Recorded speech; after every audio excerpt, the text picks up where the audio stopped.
Hi అండి.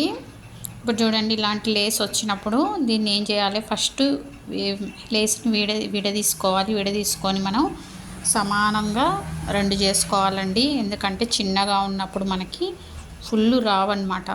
One side ఎక్కువ one side తక్కువ వచ్చే అవకాశం ఉంటుంది. కాబట్టి దీన్ని వేరే తీసుకున్న తర్వాత ఇప్పుడు చూడండి, హ్యాండ్స్ లోడింగ్ పద్ధతిలో వేసేసాను. లోడింగ్ పద్ధతిలో వేసుకున్న తర్వాత మనం వీటిని పైనుంచి అటాచ్ చేసుకోవాలి. చేసుకునేటప్పుడు రెండు సమానంగా కటింగ్ చేసుకొని ఇక్కడ సెంటర్ చూసుకొని మార్క్ వేసుకొని కరెక్ట్గా వచ్చేలాగా చూసుకుంటే మనకి చెయ్యికి కరెక్ట్గా వస్తాయి. ఇక్కడ తక్కువ పడ్డది ఎట్లాగో చెయ్యి కిందికి వెళ్ళిపోద్ది అనమాట.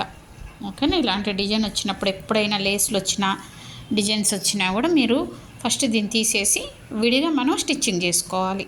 ఓకేనా. ఇది కాఫీ కలర్ అండి. ఇందులో బ్లాక్ కనిపిస్తుంది వీడియోలో, కానీ కాఫీ కలర్ అనమాట. చాలా బాగుంది. స్టోన్ వర్క్ వచ్చింది. శారీ మొత్తం ఇలాంటి వర్క్ వచ్చిందండి.